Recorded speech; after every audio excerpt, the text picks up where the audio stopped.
Hello बच्चों, कैसे हैं आप सब। उम्मीद करता हूं बच्चों आप सब बहुत ही अच्छे होंगे। तो बच्चों आज ये वीडियो उन लोगों के लिए है जो क्लास 8 में हैं और 2023 बोर्ड की तैयारी कर रहे हैं। तो उन लोगों के लिए ये वीडियो काफ़ी इंपॉर्टेंट है। अगर आप भी क्लास 8 में हैं तो ये वीडियो को शुरू से लेकर अंत तक जरूर देखिएगा, एक भी स्किप ना कीजिएगा।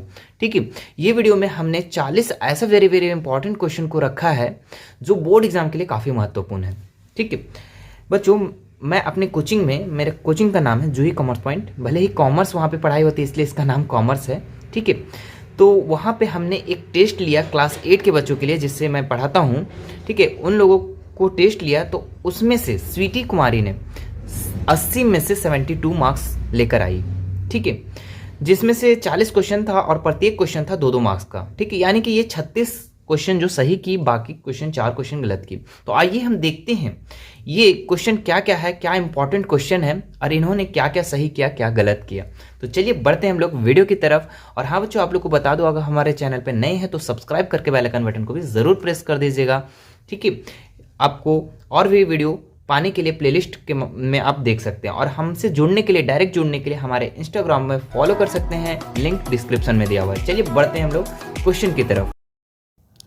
चलिए बच्चों, इसका पहला जो इंपॉर्टेंट क्वेश्चन क्या है वो देख लेते हैं। देखिए पहला इंपॉर्टेंट क्वेश्चन क्या है, धातुएं सामान्यतः किस रंग की होती है। देखिए इन्होंने क्या मारा है, भूरा रंग। तो बिल्कुल सही उत्तर है बच्चों, क्योंकि धातुएं जो जनरली होती है किस कलर का होता है, भूरा कलर का होता है। तो इसका राइट आंसर जो है ऑप्शन नंबर डी हो जाएगा। ठीक है, चलिए आगे बढ़ते हैं। दूसरा प्रश्न में क्या लिखा हुआ है, धातुएं उष्मा की क्या होती है। तो सुचालक, कुचालक या अल्पचालक या इनमें से कोई नहीं। तो बच्चों इसका राइट आंसर हो जाएगा सुचालक। इन्होंने भी सुचालक मारा है तो इसका भी सही जवाब है। धातुएं जो उष्मा की क्या होती है, सुचालक होती है। सुचालक का मतलब होता है एक जगह से दूसरी जगह तक जाना। ठीक है, जैसे कि एक धातु है और धातु को हम एक साइड अगर गर्म करते हैं तो दूसरी साइड भी गर्म हो जाता है, इसलिए ये क्या है, सुचालक है। आगे बढ़ते हैं। थर्ड नंबर क्वेश्चन में क्या था, सूक्ष्म जीव कहाँ कहाँ पाए जाते हैं। ठीक है, तो देखिए वायु में, पानी में, जीवित वस्तुओं में या उपयुक्त सभी। तो बिल्कुल सही उत्तर क्या है इसका, चौथा, उपयुक्त सभी जगहों पर, सभी जगहों में सूक्ष्म जीव पाए जाते हैं। अगला है 4 नंबर क्वेश्चन, कौन सा जीवाणु दूध को दही में बदल देता है। ठीक है, तो यहाँ 4 ऑप्शन दिया हुआ है। इन्होंने जो मारा है लैक्टोबैसिलस, तो ये सही जवाब है बच्चों, क्योंकि दूध जो है दही में बदल देता है वो कौन सा जीवाणु, लैक्टोबैसिलस। ठीक है, 5 नंबर सवाल देखते हैं क्या लिखा हुआ है, किशोर अवस्था की उम्र क्या होती है। तो किशोर अवस्था की जो उम्र होती है बच्चों, ये होती है 10 से 19 वर्ष। जो किशोर अवस्था की उम्र क्या होती है, 10 से 19 वर्ष। ये इन्होंने भी सही उत्तर किया है। आगे बढ़ते हैं 6 नंबर सवाल में, किशोर अवस्था में लड़कों के उभरे हुए स्वर यंत्र का क्या नाम है। ठीक है, तो इसका नाम जो है बच्चों क्या है, कंठमणि। ठीक है, ऑप्शन नंबर 1 इसका राइट हो जाएगा। जो लड़कों में गर्दन में पाया जाता है। ठीक है, गर्दन में, ठीक है, गर्दन में होता है। तो यहाँ पे जो हल्का सा लड़कों लोग का उठ जाता है गर्दन में, है ना, तो ये इसी को हम लोग कंठमणि कहते हैं। ठीक है, और इसी से आवाज इनका क्या होता है, मोटा होता है। आगे बढ़ते हैं हम लोग, बल का मात्रक है। तो बल का मात्रक क्या है। तो बल का जो मात्रक है बच्चों वो क्या है, न्यूटन है ना। तो न्यूटन इसका राइट है। आगे बढ़ते हैं 8 नंबर में इन्होंने क्या किया है, जब एक वस्तु दूसरे वस्तु के सीधे भौतिक संपर्क द्वारा बल लगाती है तो उसे कौन सा बल कहा जाता है।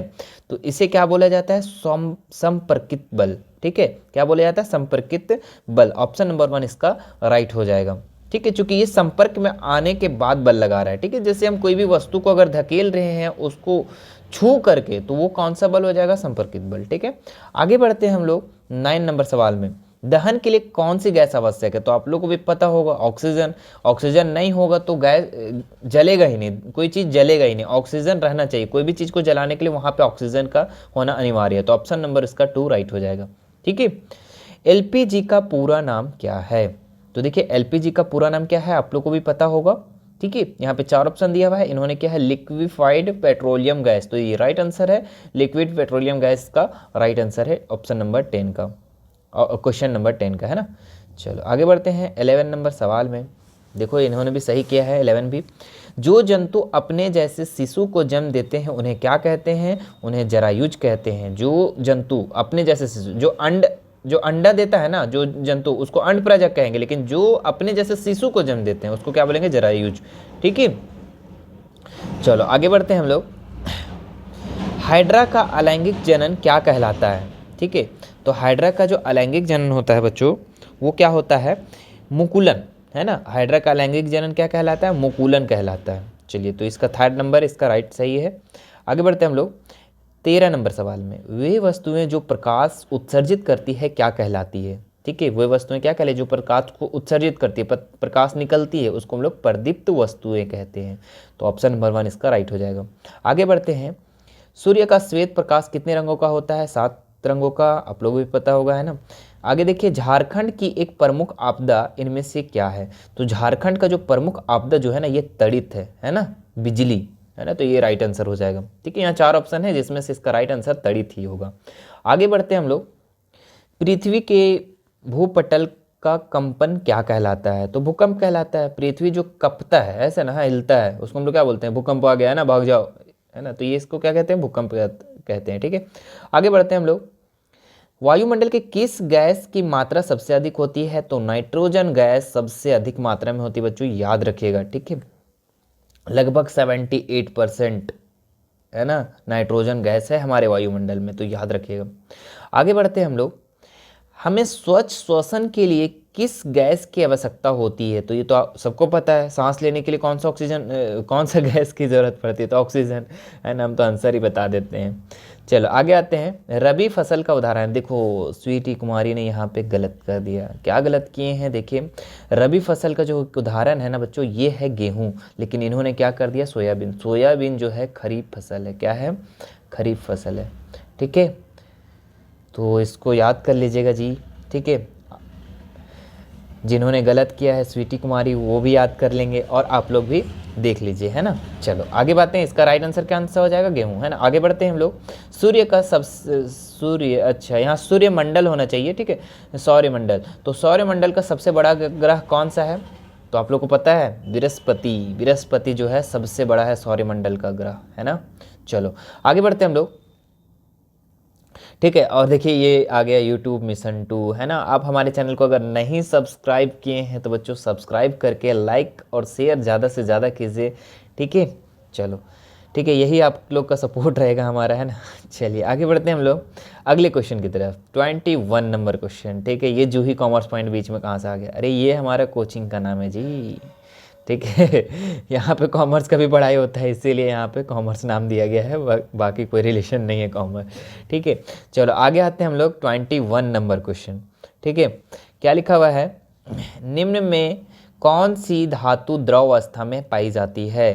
तो कौन सी धातु जो है द्रव अवस्था में पाया जाता है, तो पारा बच्चों, ठीक है। बचपन से भी आप लोग याद करते होंगे, है ना, याद हो गया होगा एकदम। पारा, पारा क्या है, द्रव अवस्था में पाई जाती है ना, ये एक धातु ऐसा।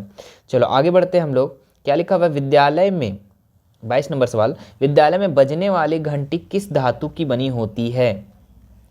तो बताइए बच्चों, विद्यालय में जो घंटी बनी होती है ये किस धातु की बनी होती है, तांबा की, है ना। तो ऑप्शन नंबर 2 इसका राइट हो जाएगा। आगे बढ़ते हैं हम लोग, सूक्ष्म जीव, सूक्ष्म जीव को देखने के लिए किस यंत्र का प्रयोग किया जाता है, ठीक है। तो बताइए, सूक्ष्मदर्शी का, है ना। सूक्ष्म जीव को, हम लोग छोटे छोटे जीव को देखने के लिए किस यंत्र का प्रयोग करते हैं, सूक्ष्मदर्शी का, है ना। हम लोग नहीं, जो साइंटिस्ट लोग होते हैं वो लोग ज़्यादा इसका प्रयोग करते हैं, है ना, जो रिसर्च करते हैं उन लोग, है ना। चलो आगे बढ़ते हैं हम लोग, चेचक के टीके की खोज किसने की। तो बताइए, देखो ये स्वीटी कुमारी यहाँ गलत कर दी, है ना। देखिए कितने अच्छे से सही करते आ रही है, यहाँ पे देखो 1-2 क्वेश्चन गलत किए, है ना। ये टोटल 4 क्वेश्चन गलत किए, आप मत कीजिएगा, आप एक बार इस वीडियो को पूरा देख लेंगे तो एक भी क्वेश्चन आपसे गलत नहीं होगा, है ना। तो इसका जो राइट आंसर हो जाएगा, चेचक के टीके की खोज जो किस किए थे, वो कौन किए थे, एडवर्ड जेनर, है ना। तो ऑप्शन नंबर 2 इसका राइट हो जाएगा। आगे बढ़ते हैं, यौनारंभ की उम्र क्या होती है, ठीक है। तो यहाँ 10 से 12 वर्ष, 12 से 14 वर्ष, 15 से 18 या 18 से 20। इन्होंने तो गलत किया, तो आप बताइए कितना होगा, बताइए, कमेंट कीजिए, मैं 2 सेकंड के लिए टाइम दे रहा हूँ। तो इसका राइट आंसर हो जाएगा बच्चों ऑप्शन नंबर 2, है ना। 12 से 14 वर्ष को ही क्या कहते हैं, यौनारंभ का उम्र कहते हैं ना। यौनारंभ की उम्र क्या होती है, 12 से 14 वर्ष, याद रखिएगा। चलो आगे बढ़ते हैं हम लोग, ऋतुस्राव, ठीक है। ऋतुस्राव लगभग कितने दिनों के अंतराल में होता है, ऋतुस्राव यानी पीरियड, ठीक है। ये जो होता है लड़कियों में होता है, तो ये कितने दिनों के अंतराल पर होता है। तो बच्चों ये 1 मंथ यानी 28 से 30 दिनों, ठीक है, 28 से 30 दिन में ये होता है, ठीक है। तो याद रखना है इसको। चलो आगे बढ़ते हैं हम लोग, गति की दिशा में परिवर्तन का कारण क्या होता है? तो बताइए, गति की दिशा, अगर कोई भी चीज़ गति कर रहा है उसकी दिशा में परिवर्तन हुआ तो कैसे हुआ, वो किसके कारण से हुआ बच्चों? बल के कारण। तो ऑप्शन नंबर 1 इसका राइट हो जाएगा। ठीक है, बल के कारण क्या हुआ? गति की दिशा में परिवर्तन होता है ना। ठीक है, चलो आगे बढ़ते हैं हम लोग। अगला क्वेश्चन में 28 नंबर सवाल में क्या लिखा हुआ है? घर्षण बल कब उत्पन्न होता है? ठीक है, तो बताइए घर्षण बल कब उत्पन्न होता है? जब विपरीत दिशा में बल लगता है, जब वस्तु का आकर्षण बल लगता है, जब दो वस्तुएं के सतह संपर्क में होते हैं। हाँ बच्चों, ये सही उत्तर है ना, इन्होंने भी सही किया है। तो जब दो वस्तुएं के सतह संपर्क में होते हैं उसी को घर्षण बल है ना। जैसे कि घर्षण कहाँ होता है? जब दो सतह चिपकते हैं वहां पर एक जगह, तब ना घर्षण होता है ना। जैसे हम लोग माचिस को जलाते हैं ना, तो क्या करवाते हैं? घर्षण करवाते हैं। जब दोनों को सटाएंगे नहीं तो कैसे होगा? मतलब हवा में करेंगे, यहाँ माचिस रख दो और यहाँ तीली रख दो और तीली से जलाओ तो जलेगा नहीं ना। यहाँ पे क्या करना होगा? दोनों को संपर्क में लाना होगा ना। तो ये राइट हो जाएगा इसका 3rd नंबर। ठीक है बच्चों, अगर आपको वीडियो अच्छा लग रहा होगा है ना, और क्वेश्चन समझ में आ रहा होगा सारा, तो लाइक ज़रूर कीजिए। ठीक है, और चैनल को सब्सक्राइब कीजिए और ज़्यादा से ज़्यादा शेयर कीजिए, सपोर्ट कीजिए बच्चों। ठीक है, चलो आगे बढ़ते हैं हम लोग 29 नंबर सवाल में। क्या लिखा हुआ है? शरीर द्वारा श्वसन में कौन सी गैस का उपयोग होता है? ठीक है, तो यहाँ ऑप्शन है ऑक्सीजन, कार्बन डाइऑक्साइड, नाइट्रोजन, इनमें से कोई नहीं। तो शरीर में श्वसन के लिए, सांस लेने के लिए कौन सा गैस उपयोग करते हैं बताओ? हाँ, कार्बन डाइऑक्साइड। अरे पागल हो गया जी, ऑक्सीजन का ना। ऑक्सीजन नहीं हम लोग को ज़रूरत पड़ता है ज़्यादा। कार्बन डाइऑक्साइड तो कौन सांस लेता है? कार्बन डाइऑक्साइड पेड़ पौधा लेता है, हम लोग क्या लेते हैं? ऑक्सीजन लेते हैं। ठीक है, एकदम तुम लोग भी ना गजब करते हो। आगे बढ़ते हैं हम लोग 30 नंबर सवाल में। आग बुझाने के लिए सबसे अच्छा सर्वत्र उपलब्ध पदार्थ कौन सा है? तो आग बुझाते किससे हम लोग? बताइए, आग लग जाता है कोई चीज़ में तो तुरंत क्या करते हैं हम लोग? जल, है ना। सबसे जो अच्छा जो है पदार्थ ये जल है ना। तो जल इसका अच्छा हो जाएगा, राइट हो जाएगा। हाँ, लेकिन ध्यान रखिएगा बच्चों, यहाँ पे अगर बिजली से आग लगाया है तो जल से मत कीजिएगा, नहीं तो फिर बहुत गड़बड़ हो जाएगा, है ना। जब बिजली से हुआ तो फिर वहाँ पे कार्बन डाइऑक्साइड का एक आता है ना, अग्निशामक, उसका फिर वहाँ पे प्रयोग होता है। ठीक है, तो ध्यान रखिएगा, वहाँ पे जल का प्रयोग करेंगे तो करंट लग जाएगा, है ना। चलो आगे बढ़ते हैं हम लोग 31 नंबर सवाल में। क्या लिखा हुआ है? एक गीले ब्रेड को 1-2 दिन तक ऐसे ही छोड़ देने पर उसके ऊपर रुई की तरह रोएदार रचनाएं उग जाती हैं, उन्हें क्या कहते हैं? तो ब्रेड के ऊपर देखे होंगे आप, 1-2 दिन छोड़ देते हैं ऐसा ही हवा में, है ना, तो क्या होता है? रोएदार जैसा उस पर उग जाता है। तो वो क्या होता है? वो क्या होता है बच्चों? तो वो होता है कवक, फंगी, है ना। क्या होता है? कवक। तो ऑप्शन नंबर 2 इसका राइट है। ठीक है, चलो इन्होंने भी सही किया है, कोई दिक्कत नहीं है। आगे बढ़ते हैं हम लोग 32 नंबर सवाल में। ठीक है, क्या लिखा हुआ है? निम्न में कौन सी स्थिति एक भांति है? ठीक है, ऋतुस्राव की अवस्था में लड़कियों को आम दिनों की तरह काम करना चाहिए। तो ये तो गलत कह रहा है बच्चों। ठीक है, ऋतुस्राव जब पीरियड्स होते हैं लड़कियों में, ठीक है, तो वो आम दिनों की तरह काम नहीं उनको करना चाहिए, है ना। चलो आगे देखते हैं हम लोग। ऋतुस्राव की अवस्था में लड़कियों को घर के अन्य सदस्यों से अलग रहना चाहिए, ये बिल्कुल सही कह रहा है बच्चों। तो ऑप्शन नंबर 2 सही है। आगे पढ़ते हैं। ऋतुस्राव की अवस्था में लड़कियों को रसोई नहीं पकाना चाहिए, तो ये भी सही है बच्चों। ठीक है, इसका मतलब कौन सा सही हो जाएगा? फर्स्ट और सेकेंड और थर्ड। ठीक है, तो ऑप्शन नंबर 4 इसका राइट हो जाएगा। ठीक है, चलो आगे बढ़ते हैं हम लोग 33 नंबर सवाल में। क्या लिखा हुआ है? वस्तुओं को दृश्य कौन बनाता है? यानी कि वस्तुओं को हम कैसे देख पाते हैं, कोई भी चीज़ को, बताइए। यहाँ पे आंख भी है, प्रकाश भी है, लेकिन दृश्य कौन बनाता है? ठीक है, अगर मान लीजिए, ठीक है, पहले इसका आंसर तो प्रकाश होगा। ठीक है, और आप तो कहेंगे कि सर आंख से हम लोग कोई भी वस्तुओं को देखते हैं, लेकिन अगर आंख है आपके पास, ठीक है, ये आंख नज़र आ रहा है, लेकिन इधर पूरा काला है। ठीक है, इधर क्या है? पूरा काला है, एकदम काला है, तो आप देख पाएंगे? नहीं ना देख पाएंगे।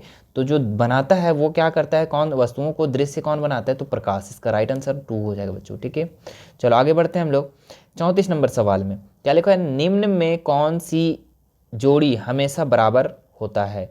तो इसका जो ऑप्शन दिया हुआ, आपतन कोण, प्रवर्तन कोण, आपतित किरण, परिवर्तन किरण, आपतन बिंदु, अभिलंब, और ये है ना, तो इसका राइट आंसर हो जाएगा आपतन कोण, प्रवर्तन कोण। ठीक है, आपको पता ही होंगे बच्चों। ठीक है, हमने क्लास में जब पढ़ाया था, ठीक है, उसमें क्या बताया था कि एक सरल रेखा होता है और सरल रेखा पर दो किरण आता है, एक आपतित किरण और एक प्रवर्तित किरण। ठीक है, ठीक है, प्रवर्तित किरण। तो इस और एक बीच में अभिलंब होता है बच्चों। ठीक है, और इस बिंदु को हम लोग क्या कहते हैं? आपतन बिंदु कहते हैं, बीच वाले बिंदु को। ठीक है, तो और यहाँ पे होता है आपतन कोण और प्रवर्तन कोण, और ये जो होता है बच्चों, ये सदैव बराबर होते हैं दोनों कोण। ठीक है, तो इसका राइट आंसर हो जाएगा ऑप्शन नंबर 1। ठीक है, चलो आगे बढ़ते हैं हम लोग। अभयारण्य में मनुष्य की स्वतंत्र गतिविधि कैसी होती है? ठीक है, तो ये होता है बच्चों मनुष्य की इच्छा के अनुसार। ऑप्शन नंबर 3 इसका राइट हो जाएगा। आगे बढ़ते हैं हम लोग 36 नंबर सवाल में। कौन सी गैस हरित गृह प्रभाव, ठीक है, ग्रीन हाउस है ना, वैश्विक तापमान के लिए मुख्य रूप से उत्तरदायी है? ठीक है, तो यहाँ पे ऑप्शन दिया हुआ बच्चों, कार्बन डाइऑक्साइड और मीथेन, नाइट्रोजन और ऑक्सीजन और इथेन और कार्बन डाइऑक्साइड और ऑक्सीजन। तो इसका राइट आंसर कौन सा हो जाएगा? देखिए इन्होंने तो गलत कर दिया, स्वीटी कुमारी यहाँ पे ये चीज़ को गलत कर दी। तो इसका राइट जो आंसर हो जाएगा बच्चों ऑप्शन नंबर 1। ठीक है, ग्रीन हाउस को जो होता है गैस हरित गृह को किससे, इसका क्या हो जाएगा, कौन सा उत्तरदायी होगा? कार्बन डाइऑक्साइड और मीथेन गैस, है ना। तो ऑप्शन नंबर 1 इसका राइट हो जाएगा। ठीक है, इन्होंने गलत किया, आप अब गलत नहीं करेंगे। ठीक है, चलो आगे बढ़ते हैं हम लोग 37 नंबर क्वेश्चन में। क्या लिखा हुआ है? भारत की सबसे प्रसिद्ध नदी कौन सी है? ठीक है, तो आपको पता होगा गंगा नदी, है ना, गंगा जल, है ना। भारत की सबसे प्रसिद्ध नदी कौन सा है? गंगा नदी, है ना। तो ऑप्शन 4 इसका राइट है। आगे बढ़ते हैं हम लोग। झारखंड के किस शहर में लोहा इस्पात की फैक्ट्री है? तो ये जमशेदपुर में बच्चों। तो ये हमारा इसका पहला नंबर ही राइट आंसर हो जाएगा। ठीक है, आगे बढ़ते हैं हम लोग। सामान्य वर्षा से कितना कम वर्षा होने पर सूखाग्रस्त घोषित किया जाता है? ठीक है, तो 50%। 50% से कम वर्षा होने पर उसको क्या कर दिया जाता है? सूखा घोषित कर दिया जाता है। ठीक है, चलो तो ऑप्शन नंबर 2 इसका राइट हो जाएगा। इसका लास्ट सवाल है बच्चों 40 नंबर सवाल, इन्होंने तो सही किया है। देखिए भारत में कुल बाघ की संरक्षित क्षेत्रों की संख्या कितनी है? तो 19 है बच्चों। ठीक है, तो इसका राइट आंसर 19 हो जाएगा। ठीक है, और आप ये था बच्चों पूरा का पूरा आप लोग का 40 क्वेश्चन। ठीक है, उम्मीद है कि इसमें से आप लोग को बहुत सारे क्वेश्चन आ भी रहे होंगे, है ना। बहुत सारे नहीं आ रहे होंगे तो आप अभी सीख गए होंगे, है ना। सीखने में क्या जाता है ना। तो वीडियो को ज़्यादा से ज़्यादा शेयर कीजिए बच्चों। और ये दिख रहा है सर्च ऑन यूट्यूब मिशन 2, तो आप यूट्यूब पे सर्च कीजिए मिशन 2। लेकिन आपको सर्च करने की ज़रूरत नहीं है क्योंकि आप हमारे मिशन 2 को ही देख रहे हैं, है ना।